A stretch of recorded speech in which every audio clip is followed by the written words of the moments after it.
오늘도 이 새벽에 하나님의 은혜가 넘쳐나길 주님의 이름으로 축복합니다. 죄송합니다. 제가 지금 비염이 좀 이렇게 올라와서 좀 이렇게 목소리가 잘 안 나오기도 하고 재채기도 하고 그렇습니다. 양해 말씀 부탁드립니다. 우리가 세상을 살아가다 보면 알고도 사람들을 업신여기고 욕을 하거나 또 때로는 내가 좋은 의도로 말을 했는데 듣는 사람이 받아들일 때 또 다른 의미로 받아들여서 나쁘게 생각하거나 또 상처를 받거나 또 어려움을 겪을 때도 있습니다. 또 어떤 행동이나 말은 사람의 기분과 마음을 좋게 하는가 하면 사람의 기분이나 마음을 안 좋게 하기도 합니다. 그래서 우리는 말과 행동에 굉장히 조심해야 합니다. 물론 당당하게 자신의 행동과 말을 해야 하기도 합니다. 특히 믿음의 말과 믿음의 행동은 특히 그렇습니다. 그렇지만 그곳에서도 겸손함과 남을 나보다 낮게 여김과 또 남을 배려하는 마음은 항상 있는 것은 대단히 중요합니다. 우리의 삶 속에 말과 행동 속에 또 겸손함이 담겨있기를 주님의 이름으로 축복합니다. 아멘. 겸손함이 없이 나의 생각과 내 감정과 내 마음으로 말과 행동을 한다면 주변 사람들이 다치기가 굉장히 쉽습니다. 다칠 뿐만이 아니라 정말 안 좋게는 어떤 한 사람의 마음을 무너뜨리기도 하고 쓰러뜨리기도 하며 또 심지어는 영혼과 목숨까지도 죽이기도 합니다. 우리 스스로는 잘 모를지라도 말이죠. 내가 했던 말 때문에, 내가 했던 행동 때문에 받아들인 사람에 의해서 다를 수가 있다는 얘기입니다. 이런 것을 다르게 표현하면 부지 중에 행동과 언어로서 또 영혼과 사람의 목숨까지 앗아갈 수 있는 살인할 수도 있다는 말입니다. 그래서 우리는 항상 어떤 행동이나 말을 할 때 겸손함과 그 하나님 아버지의 마음을 가질 수 있도록 힘써야 합니다. 오늘 우리가 살펴볼 여호수아 20장은 도피성에 대해서 말씀하고 있습니다. 우리가 살아가다 보면 본의 아니게 말과 행동으로서 사람을 다치게도 하고 죽이기도 하는데 도피성은 고의가 아니고 부지 중에 살인을 저지르게 되었을 때 그런 사람들을 보호하기 위해서 하나님께서 명령하여서 만든 제도입니다. 우리가 살아가다 보면 이렇게 고의가 아니고 또 부지 중에 살인을 저지르게 될 수도 있습니다.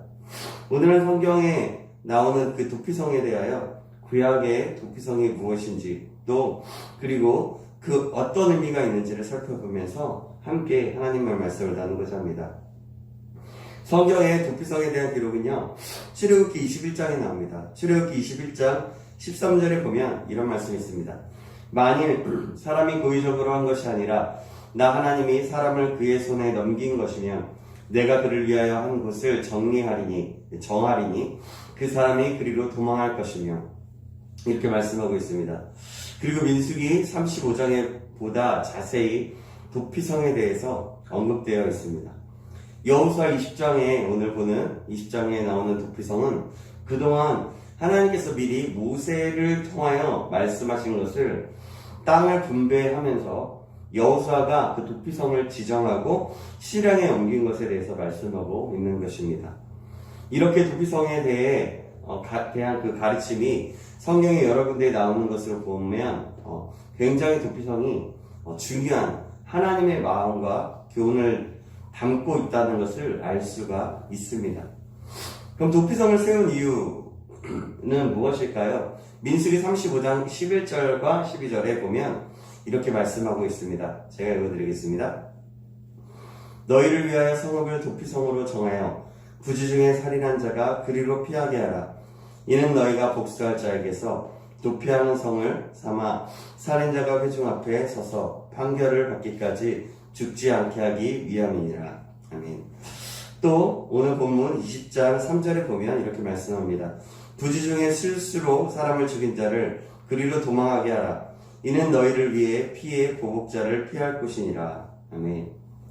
즉 원한이나 감정도 없이 실수로 사람을 죽인 자에게 복수를 당하지 않고 살 수 있는 길을 열어주기 위하여 이런 제도를 만들게 하셨다는 것입니다. 하나님은 사람의 마음속에 복수심이 가득하여서 또 다른 사람을 사랑하지 못하도록 이런 제도를 만들어 주셨습니다. 그럼 도피성으로 들어갈 수 있는 방법은 무엇일까요? 부지 중에 살인한 사람은 도피성 입구에 서서 그곳 장로에게 자기에게 있었던 사건을 이야기합니다. 그러면 장로들은 그 사람을 도피성의 어느 한 곳을 머물 수 있게 해줍니다. 만약에 실수로 죽은 사람의 가족이 그에게 복수하려고 그곳까지 따라와서 그를 내어달라고 한다면 어떻게 해야 할까요? 장로들은 그 사람을 결코 내어주어서는 안 됩니다. 이것이 바로 하나님의 방법이었습니다. 실수로 지은 살인인 만큼 그런 복수를 피할 수 있도록 배려한 법이 도피성이었습니다. 그러므로 도피성은 철저하게 그 생명을 보호받을 수 있는 안전한 곳이었습니다.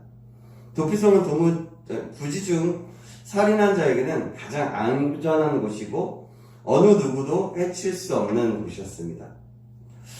장로들에게 그 부지 중에 살인한 자라고 말하여도 이 사람이 확실히 부지 중에 살인하였는지 또 아닌지를 회중들 앞에서 재판을 받아야 합니다.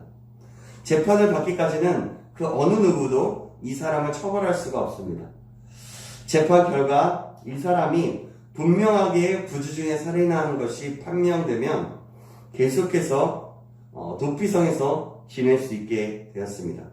그러나 이 사람이 자기 집으로 돌아갈 수 있는 기회는 없었습니다.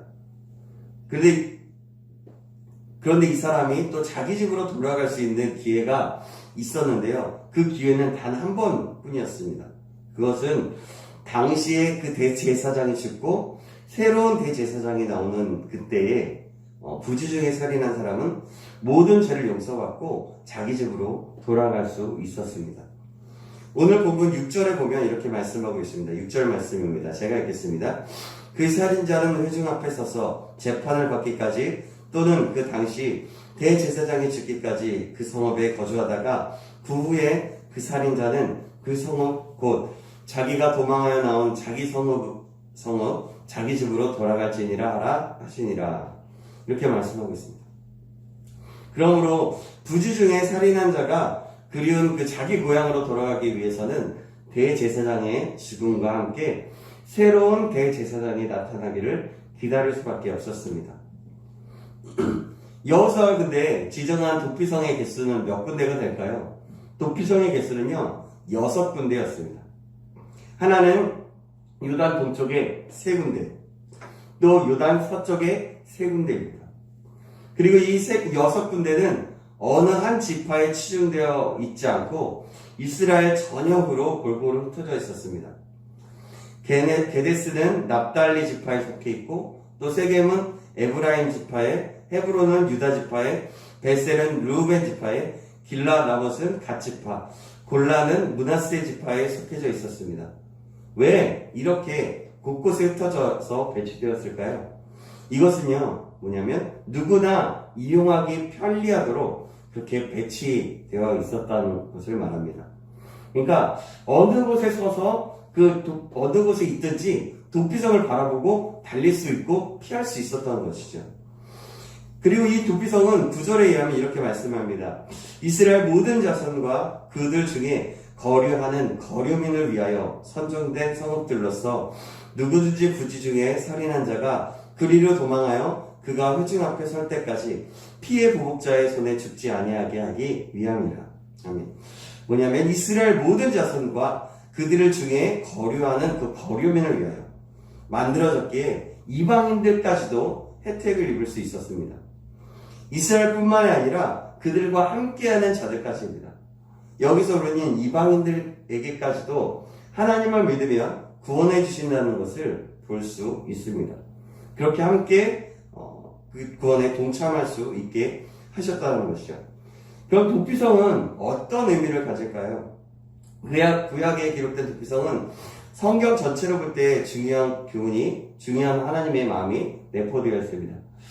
도피성에 있는 자는 비록 복수자에게서 보호는 받을지 몰라도 그리운 고향과 그 가족에게는 돌아갈 수 없었습니다. 그러므로 도피성에 있는 자가 기다리는 것은 뭐냐면 새로운 대제사장이 나타나는 것입니다.